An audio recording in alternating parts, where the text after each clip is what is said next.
और वो तब तक इंतजार करें, फिर इस न्यूज को चलाएं जो सही हो, ना कि वो न्यूज चलाएं जो आप लोग बनाते हैं। और ये कहकर वहाँ से चली जाती है। गार्गी अपने बचपन में होने वाले चाइल्ड अब्यूज को याद करती है, जहाँ उसका एक टीचर जो उसे अपने घर में ट्यूशन पढ़ाता है, वो गार्गी को रूम में से स्याही लाने को कहते हैं और उसके पीछे रूम में जाता है, लेकिन गार्गी वहाँ से डरकर बाहर आ जाती है। कहानी को प्रेजेंट में दिखाया जाता है। गार्गी अपने घर की दीवारों को साफ करती है, जिन पर लोगों ने तरह तरह के अल्फाज उसके बाप के बारे में लिखे थे।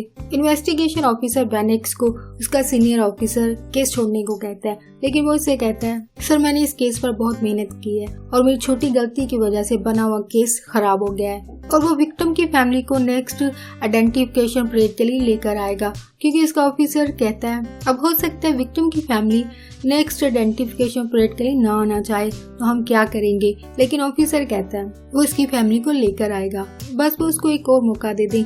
जिस पर सीनियर ऑफिसर कहता है तो फिर उसकी सजा क्या होगी अगर वो इनको लाने में कामयाब ना हुआ।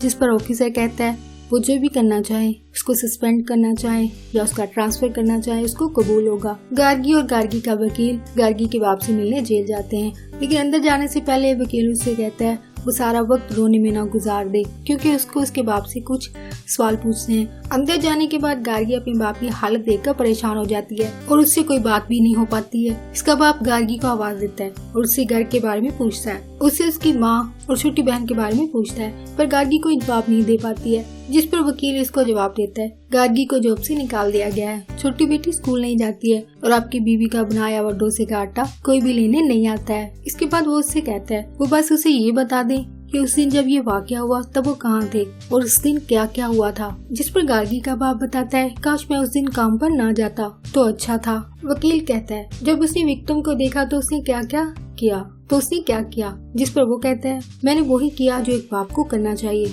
मैंने उस बच्ची को उठाया और उसके घर पहुंचाया। जब उनके घर पहुंचा तो उस लड़की का बाप और दादी वहाँ मौजूद थे। विक्टिम की दादी ने उसे नहलाया और बिल्डिंग के एक डॉक्टर को चेक भी करवाया, जिसने विक्टिम के बाप को मशवरा दिया कि वो बच्ची को अस्पताल ले जाए, क्योंकि इसको इंटरनल इंजरीज जो है वो काफी हुई हैं। अब ये वक्त ये सोचने का नहीं कि लोग क्या कहेंगे, इसको फौरी अस्पताल लेकर जाना चाहिए। लेकिन विक्टिम का बाप कहता है वो इस बारे में सोचेगा, फिलहाल वो लोग यहाँ से जाएं। और गार्गी का बाप कहता है इसके बाद वो वहाँ से आ गया था। इसके बाद वकील पूछता है आप इनके घर से कितने बजे निकले थे।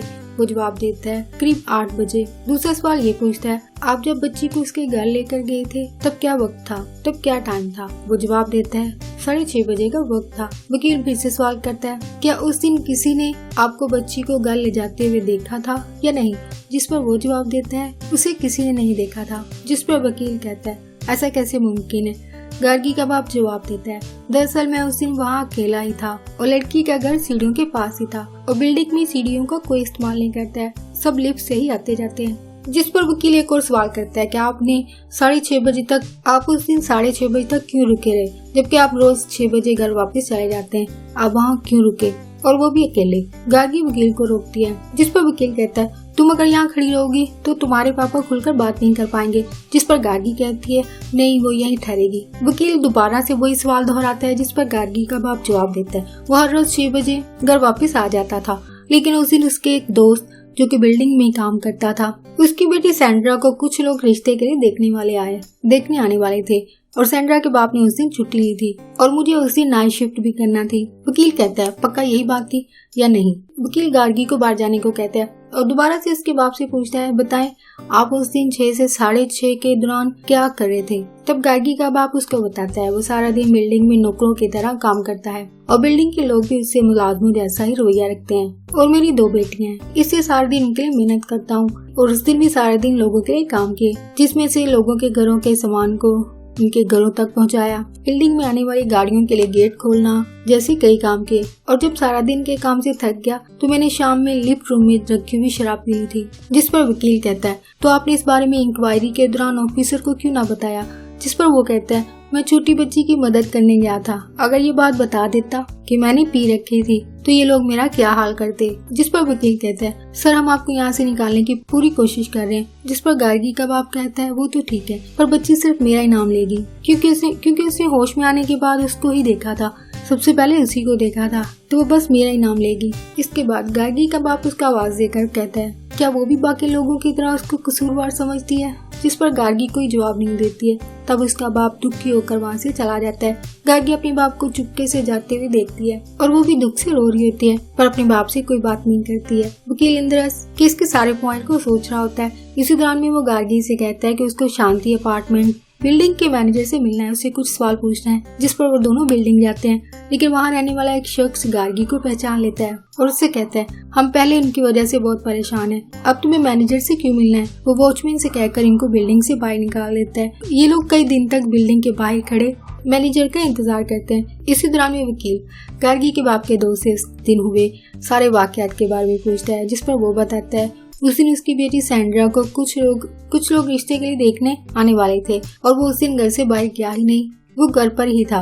उसने उस दिन बिल्डिंग से छुट्टी ली थी। कहानी में आके गार्गी बिल्डिंग में काम करने वाले एक भाई के पास जाती है, जिसके बच्चों को वो फ्री ट्यूशन भी पढ़ाया करती थी। गार्गी उससे पूछती है क्या वो इस केस के बारे में कुछ बता सकती है, उस दिन क्या हुआ था, क्या उसको किसी पर शक है और वहाँ बिल्डिंग में होने वाली कोई ऐसी बात जिससे उस शख्स के बारे में पता चल सके जिसने उस बच्ची का रेप किया है। जिस पर वो कहती है जिस दिन से ये वाकया हुआ है लोग काफी परेशान हैं। बिल्डिंग में होने वाले गोसिप सबसे पहले वहाँ सफाई करने वाले मुलाजमों और किचन में काम करने वाली बाई तक ही पहुँचता है। इसलिए गार्गी मैडम आप परेशान ना हो, जैसे ही कोई बात उसको पता चलेगी वो सबसे पहले उसको ही बताएगी। इसके बाद ये दोनों बिल्डिंग के इंचार्ज के पास जाते हैं और उसे पूछते हैं क्या हाल ही में किसी ने बिल्डिंग में कोई घर खाली किया है या नहीं। जिस पर वो कहता है नहीं ऐसा नहीं है और ना ही उस तक ऐसी कोई बात पहुंची है कि अभी तक किसी ने वहाँ पे कोई घर खाली किया हो। इन्वेस्टिगेशन पुलिस ऑफिसर विक्टिम के बाप के पास जाता है और उसको बच्ची को अगले आइडेंटिफिकेशन परेड के लिए पुलिस स्टेशन आने को कहता है। जिस पर विक्टिम का बाप कहता है मेरी बेटी तो अब मुझे देखना भी नहीं चाहती है, वो अब तक सदमे से बाहर नहीं आ सकी है। अगर तुम्हारी कोई बेटी होती तब तुम्हें बेटी के दर्द का एहसास होता। और जिस दिन उसने उंगली के इशारे से ये बताया था कि उसने किया है, तब तुम्हें नहीं पता मेरे ऊपर क्या बीती और तुम्हारे इस लॉ और जस्टिस की वजह से उसको छोड़ दिया, वरना उसी दिन उसको काट कर फेंक देता। जिस पर पुलिस ऑफिसर कहता है सर मेरी भी एक बेटी है और वो समझ सकता है कि इन पर क्या बीत रही है, लेकिन इस बार वो कोई गलती नहीं करेगा। पहले भी उसने पूरी कोशिश की थी पर वो हार गया था, लेकिन इस बार ऐसा नहीं होगा। अगर कुछ हुआ तो वो कुछ भी कर सकते हैं। और ये कहते हुए ऑफिसर एक चाकू उसकी तरफ करता है, जिसका मतलब ये था कि वो मुजरिम को मार सकता है। इसी बस वो एक बार आइडेंटिफिकेशन परेड के लिए अपनी बेटी को लेकर है। विक्टिम का बाप मान जाता है। ऑफिसर अपने सीनियर को फोन पर बताता है कि वो आइडेंटिफिकेशन परेड रख सकते हैं, विक्टिम आएगी। कहानी को फ्लैशबैक में दिखाया जाता है, जहां गार्गी अपने बचपन में हुए चाइल्ड अब्यूज के बारे में सोच रही होती है। जब गार्गी अपने टीचर से डर जाती है, उसके बाद उसके घर ट्यूशन के लिए कभी नहीं जाती है, तब वो टीचर गार्गी के घर उसको फ्री ट्यूशन देने आ जाता है। गार्गी डर कर माँ के साथ कमरे से बाहर जाना चाहती है, पर उसकी माँ कहती है उसके टीचर बहुत अच्छे हैं और उसको फ्री ट्यूशन पढ़ाने के लिए घर आए हैं। गार्गी टीचर के पास बैठ जाती है। टीचर मौका पाते ही गार्गी के ड्रेस की तारीफ करता है और उसको छूने की कोशिश करता है। इसी दौरान में गार्गी का बाप आ जाता है और टीचर के सर पर किसी चीज से वार करता है। टीचर अचानक बुखला जाता है। गार्गी का बाप उसको घर से निकल जाने को कहता है और साथ कहता है तू जैसे वाहनों को तो जान से मार देना चाहिए। टीचर वहाँ से चला जाता है। गार्गी का बाप उससे कहता है जब भी कोई उस पर बुरी नजर डाले तो वो उसको याद कर ले, उसके अंदर खुद ब खुद हिम्मत आ जाएगी। कहानी को प्रेजेंट में दिखाया जाता है। गार्गी वकील से कहती है हमने हर कोशिश की है, लेकिन केस में एक कदम जाते हैं तो 4 कदम पीछे आ जाते हैं। जिस पर वकील कहता है हमने बिल्डिंग से जुड़े हर इंसान, चाहे वो काम करने वाली मुलाजमा हो, कोरियर वाला हो, बिल्डिंग के इंचार्ज तक बात कर ली है, अब कौन बाकी रह गया। इसी दौरान में गार्गी कहती है हमने एक आदमी से बात नहीं की है। जिस पर वकील कहता है तुम जिससे मिलना चाहती हो उसे मिलना लीगली सही बात नहीं है, लेकिन गार्गी वकील के साथ उसे मिलने जाती है। गार्गी विक्टिम के बाप से मिलने जाती है और उसे दरख्वास्त करती है कि वो उसको अपनी बेटी से मिलने दे। जिस पर विक्टिम का बाप उसको सख्ती से मना करता है,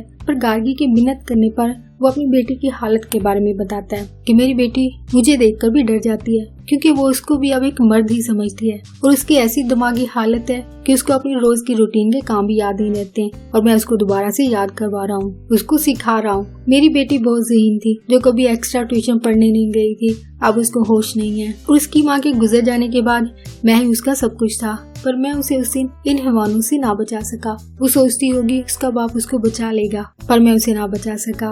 वो इतना टॉर्चर सहने की बजाय मर जाती तो अच्छा था। विक्टिम का बाप दुखी होकर रोने लगता है। गार्गी से कहता है, मैडम मुझे लगता था मेरी बेटी भी बड़ी होकर आप जैसी ही बनेगी, पर अब उसकी हालत देखकर लगता है अब ऐसा कुछ नहीं हो सकता है। और आपने मेरी बेटी से बात करने के लिए 2 मिनट मांगे थे, मेरी तरफ से 10 मिनट बात करी, चाहे और अपनी तसल्ली कर ले कि आया उसने आपके बाप को पहचानने में गलती तो नहीं किया, क्योंकि मेरी बेटी मेडिसिन के असर में रहती है और हादसे की वजह से ज़हनी अजियत से बचने के लिए उसको ये मेडिसिन दी जाती है। गार्गी विक्टिम के बाप की इजाजत से बच्ची से मिलने जाती है। वकील भी गार्गी को रोकता है, लेकिन गार्गी कहती है मुझे अपने बाप को बचाने के लिए उससे बात करना ही होगी। इसी दौरान में विक्टिम के बाप का भाई आ जाता है। गार्गी को कहता है वो इतना सब कुछ होने के बाद इस घर में कैसे आई, उसको घर से धक्के देकर निकाल देता है। गार्गी दुखी होकर दिल में कह रही होती है अगर उस बच्ची ने दोबारा से उसके बाप की तरफ उंगली उठाई तो क्या होगा। वो अपने बाप को बचाने के लिए दोबारा से उस बच्ची से मिलने की कोशिश करेगी। गार्गी वकील से कहती है क्या वो पहले की तरह इस पेशी पर अदालत से कुछ वक्त मांग सकता है, जिस पर वो कहता है वो कुछ आराम करे और कल सुबह से दोबारा मिलेगा। ये कहकर वो चला जाता है। गार्गी अपनी माँ को विक्टिम के घर होने वाले वाक़ये के बारे में बताती है, जिस पर उसकी माँ उससे नाराज होती है और उसको कहती है अब वो बस करे, उसने जितनी कोशिश करनी थी कर ली, अब जो किस्मत में लिखा है वही होगा, सब अच्छा होगा और वो वकील बेकार है। जिस पर गार्गी कहती है माँ उस वकील को कुछ ना कही, उसने बहुत कोशिश की है, उसने इस केस के 1 रुपया भी नहीं लिया। गार्गी दुखी होती है, माँ से कहती है वो इनकी बेटी है बेटा नहीं, इसे इनको इस पर भरोसा नहीं है कि वो कुछ नहीं कर सकेगी, कम से कम वो उस पर भरोसा तो करें। अगले दिन अदालत में वकील जज को एक नोटिस के जरिए बताता है कि उसके पास कुछ सबूत हैं, जिस पर जज कहती है इस आखिरी वक्त में इसके पास कौन से सबूत हैं। जिस पर वकील अदालत में वीडियो चलाने को कहता है। वीडियो को चलाया जाता है। ये उस वक्त की वीडियो होती है जब गार्गी विक्टिम के बाप से मिलने जाती है। वकील चुपके से वीडियो बना लेता है, जिस पर विक्टिम का बाप कहता है मेरी बेटी उस दिन के वाक़ये के बाद से जिस दिन उसका रेप हुआ, ज़हनी इज्जत में होने की वजह से आइडेंटिफिकेशन परेड वाले दिन मुजरिमों को पहचान न सकी, लेकिन मैंने अपनी बेटी को सिखाया कि वो इनको आइडेंटिफाई करे और उसकी बेटी ने उसके कहने पर ही मुजरिमों को आइडेंटिफाई किया। और कल भी आइडेंटिफिकेशन परेड में मैं अपनी बेटी के साथ आऊंगा और वो मेरे कहने पर मेरी बेटी तुम्हारे बाप को आइडेंटिफाई करेगी और जरूर करेगी। जज ये वीडियो देखने के बाद वकील से कहती है इस केस का फैसला क्या इस विक्टिम के बाप की मर्जी के मुताबिक होगा क्या, और क्या वो पहले से ही मुजरिम को सजा सुना चुका है, जिससे ये जाहिर होता है विक्टिम ने मुजरिम को अपने बाप के कहने पर आइडेंटिफाई किया है, जो कि एक गलत फैसला है। जज फैसला करती है परेड के लिए दोबारा विक्टिम को लाया जाए, लेकिन उसका बाप अदालत के बाहर रहेगा। लेकिन विक्टिम गार्गी के बाप को देखकर परेशान हो जाती है और ज़हनी अजियत का शिकार हो जाती है और अपने बाप को आवाज़ें देने लगती है। विक्टिम का बाप बेटी की मोहब्बत में जज्बाती होकर अदालत के अंदर आकर अपनी बेटी को ले जाता है और विक्टिम मुजरिम को आइडेंटिफाई नहीं कर पाती है और वहाँ से चली जाती है। इसके बाद गार्गी का वकील अपने दलाइल जज के सामने रखता है। अदालत कैसे मेरे क्लाइंट को किसी और के किए गए जुर्म की सजा सुना रही है, जबकि विक्टिम ने मुजरिम को अपने बाप के कहने पर आइडेंटिफाई किया है, जो कि सरासर मेरे क्लाइंट के साथ नाइंसाफी है। इसे क्योंकि मेरे क्लाइंट पर जुर्म साबित नहीं होता है, इससे मेरे क्लाइंट को बाइज्जत रहा किया जाए। मीडिया की वजह से इनकी जो इज्जत उछाली गई है, जिसकी वजह से इनको भी इस विक्टिम की तरह ही ज़हनी अजियत से गुजरना पड़ा है। इसके बाद जज फैसला सुनाती है, कहती है विक्टिम ने मुजरिम को आइडेंटिफाई नहीं किया, लेकिन उसने इस बात से भी इनकार नहीं किया कि ये शख्स इसका मुजरिम नहीं है। इस बच्ची के दोबारा ठीक होकर आने तक ये केस अदालत में चलेगा। लेकिन वकील कहता है मेरे क्लाइंट पर जुर्म साबित नहीं हुआ तो वो जेल में क्यों सजा काटे, जिस पर जज कहती है वो मुजरिम को कंडीशनल बेल दे रही है। मुजरिम को हर हफ्ते इलाके की पुलिस चौकी में हाजिर देना होगी। अगर जुर्म साबित हो गया तो उसको दोबारा अरेस्ट किया जा सकता है। गार्गी के बाप को रिहाई मिल जाती है। एक दिन जज से मीडिया के एक एंकर पर्सन केस से मुतालिक सवाल करती है, जिस पर जज कहती है आप मीडिया के लोग किसी भी वक्त और कहीं भी आ जाते हैं। अभी देखो मैं फैमिली के साथ आई हूँ और तुम मुझसे केस के मुतालिक सवाल कर रही हो। इसी तरह तुम लोगों ने गार्गी की फैमिली को भी तंग किया और केस से मुतालिक ये बताना चाहती हूँ कि विक्टिम के ठीक होने तक ही मुजरिम को रिहाई मिली है। जैसे ही परेड में विक्टिम मुजरिम को पहचान लेगी तब वो जेल में होगा। तब तक सबको प्राइवेसी में जीने दें और केस के फैसले का इंतजार करें। मीडिया एंकर पर्सन कैमरामैन से न्यूज के बारे में बात करती है कि मैंने पहले ही कहा था इस केस के मुतालिक मुकम्मल छानबीन के बाद ही रिपोर्ट बनाएंगे, और देखो चैनल वालों ने फ्लैश न्यूज के चक्कर में मुझसे क्या करवाया। जिस पर कैमरामैन कहता है सब पुलिस की गलती है, इनकी लापरवाही की वजह से वो बच्ची पर प्रेशर डालते रहे और बच्ची ने किसी बेकसूर को मुजरिम ठहरा दिया। एंकर पर्सन अपनी आखिरी न्यूज में ये बताती है विक्टिम का बाप अपनी बेटी के साथ ये शहर छोड़ने वाला है। क्या वाकई विक्टिम ने गलती की? क्या विक्टिम ने गलती से किसी बेकसूर इंसान को मुजरिम ठहरा दिया? ये कहकर वो पैकअप करके गार्गी का बाप घर वापस आ जाता है। विक्टिम का बाप गार्गी के घर के दरवाजे पर नजर आता है, जिसने हाथ में चाकू पकड़ा होता है। वकील उसको देखकर घर का दरवाजा बंद कर देता है। इसी दौरान में गार्गी की छोटी बहन आती है। विक्टिम उसको देखकर जज्बाती हो जाता है, क्योंकि उसकी अपनी बेटी भी उसी की उम्र की होती है, उसको प्यार करता है और दुखी होकर वहाँ से चला जाता है। गार्गी के बाप को उसका दोस्त मिलने आता है। गार्गी अपने बाप से पूछती है, माँ कह रही है आप शहर छोड़ने की बात कर रहे हैं, जिस पर वो हाँ में जवाब देता है। पर गार्गी कहती है, आपको पता है इस केस की वजह से आपको हर हफ्ते पुलिस स्टेशन में हाजिरी देनी है। जब ये केस हल हो जाएगा तब हम ये शहर छोड़ देंगे। इसी दौरान में सैंड्रा का बाप ब्रह्मानंदम से मिलने के बाद अपने घर जा रहा होता है। गार्गी इसको रोककर उससे पूछती है कि उसके बाप को कौन सी शराब पसंद है, जिस पर वो कहते हैं वो क्यों पूछ रही है। जिस पर वो कहती है, पापा काफी दिनों के बाद जेल से आए हैं तो मैं चाहती हूँ। गार्गी के मजीद बोलने से पहले ही वो कहता है, ठीक है वो समझ गया है, वो फिक्र ना करे, वो सब कुछ संभाल लेगा। और गार्गी के साथ घर में वापस आता है। वो ब्रह्मानंदम को साथ चलने को कहता है। ब्रह्मानंदम पूछते हैं कहाँ जाना है, जिस पर वो कहते हैं वो साथ तो चले, बाद में बताता हूँ। कुछ देर के बाद गार्गी के बाप का दोस्त आता है और गार्गी से कहता है, मैंने उसके बाप को रूम में छोड़ दिया है। उसी शराब तो थोड़ी पी थी, पर लगता है काफी दिनों के बाद पीने की वजह से ज्यादा चढ़ गई है। और गार्गी से कहता है, उसका बाप शराब के नशे में बोल रहा था कि गार्गी ने उसकी वजह से बहुत मुसीबत सही है, गार्गी बहुत अच्छी बेटी है। जिस पर गार्गी उसकी बेटी सैंड्रा के रिश्ते के बारे में पूछती है। वो बताता है उसने पिछले हफ्ते बाद को शादी कर ली। जिस पर गार्गी कहती है, आपने तो उसके लिए रिश्ता ढूंढा था। जिस पर वो कहता है, हाँ रिश्ता ढूंढा था और रिश्ता बहुत अच्छा था, लड़का गवर्नमेंट जॉब करता था। पर सैंड्रा ने रिश्ते वाले दिन मेहमानों के सामने ये कहा था कि वो उसी लड़के से शादी करेगी जिससे वो प्यार करती है। सैंड्रा ने इन लोगों के सामने मुझे बहुत जलील किया, जिसकी वजह से मैंने बहुत शराब पी थी और शराब के नशे में ही सैंड्रा को बहुत मारा था। जिस पर गार्गी कहती है, जवान बेटी को शराब पीकर मारना कोई अच्छी बात नहीं थी, आपको सैंड्रा को प्यार से समझाना चाहिए था और वो आपकी बात समझ भी जाती। जिस पर सैंड्रा का बाप कहता है, मैं तो उसे जान से मारने वाला था और इसी गुस्से में बहुत ज्यादा शराब पी ली थी। और फिर उस दिन तुम्हारे बाप के पास अपार्टमेंट बिल्डिंग भी चला गया था, जहाँ ब्रह्मानंदम ने मुझे काफी समझाया कि जब शराब का नशा उतर जाए तब घर जाए और बेटी से बात करे, और मैं वहाँ चुपचाप सो गया था।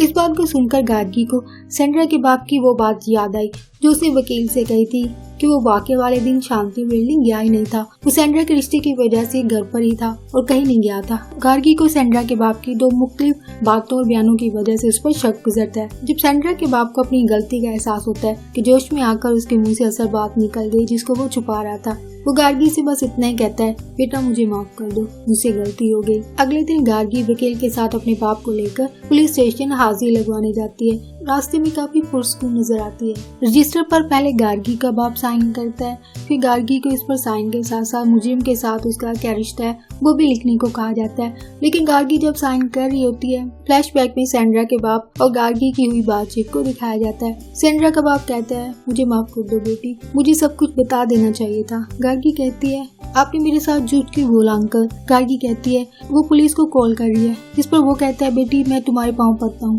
पहले मेरी बात तो सुन लो। तब गार्गी उसकी बात सुनती है। इस सीन में असल कहानी का पता चलता है। सैंड्रा का बाप उसको बताता है, मैं उस दिन तुम्हारे बाप के कहने पर शांति बिल्डिंग गया था। जब मैं सीढ़ियों से ऊपर जा रहा था तब मैंने एक आवाज सुनी। सबसे पहले मैंने ही इस बच्ची को आध बेहोशी में देखा था। और यहाँ कहानी का एक बड़ा खुलासा भी होता है। वो चार मुजरिम जिस चीज के गिरने के शोर से भागे थे वो एक स्टिक की आवाज थी, और ये स्टिक सैंड्रा के बाप के शराब के नशे की वजह से लड़खड़ाने की वजह से टकराकर गिर जाती है और वो मुजरिम किसी के आने के डर की वजह से भाग जाते हैं। सैंड्रा का बाप ये भी बताता है, जब उसने बच्ची को देखा तो वो बहुत परेशान हुआ, उसका दिमाग सुन हो गया और उसे कुछ समझ न आया।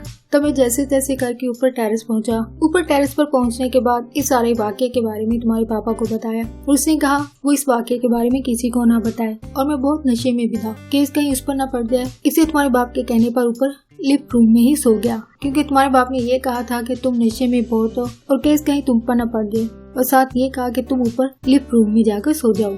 तुम्हारे बाप ने इस लड़की की जितनी मदद हो सके उतनी की। इस लड़की को उसके घर छोड़ा और जब अगले दिन वो अपार्टमेंट्स पहुंचा तब तुम्हारे बाप ने मुझसे कहा, अगर कोई तुमसे उस दिन के बारे में पूछे तो तुम बस इतना कहना कि तुम उस दिन अपने घर पर थे, क्योंकि तुम्हारी बेटी को कुछ लोग रिश्ते के लिए देखने आए थे। फिर गार्गी को उसके बाप और वकील के दरमियान होने वाली बातचीत याद आती है। इसका बाप वकील को बताता है, वाकये वाले दिन सैंड्रा को कुछ लोग रिश्ते के लिए देखने के लिए आए थे, इसलिए सैंड्रा के बाप ने उस दिन छुट्टी ली थी। गार्गी साइन करने से पहले दोबारा एक सवाल पूछती है, पापा आप वाकये वाले दिन 6 से 6:30 के दौरान आप कहाँ थे और क्या कर रहे थे। गार्गी का बाप कहता है, मैंने बताया था बेटा, ऊपर लिफ्ट वाले रूम में बैठा शराब पी रहा था। अपने बाप का ये जवाब सुनकर गार्गी अपने बाप को कोई भी जवाब दिए बगैर पुलिस स्टेशन से बाहर निकल जाती है। इन्वेस्टिगेशन ऑफिसर रूम से निकलता है और कहता है सबको अंदर बुला लो और बाकी सब नीचे जाकर इंतजार करें। गार्गी का बाप भी जाने लगता है, लेकिन ऑफिसर उसको रुकने को कहता है। इसी दौरान में केस की जज वहाँ आती है। गार्गी दोबारा रूम में आती है, लेकिन उसके साथ विक्टिम बच्ची भी होती है। गार्गी का बाप पूछता है,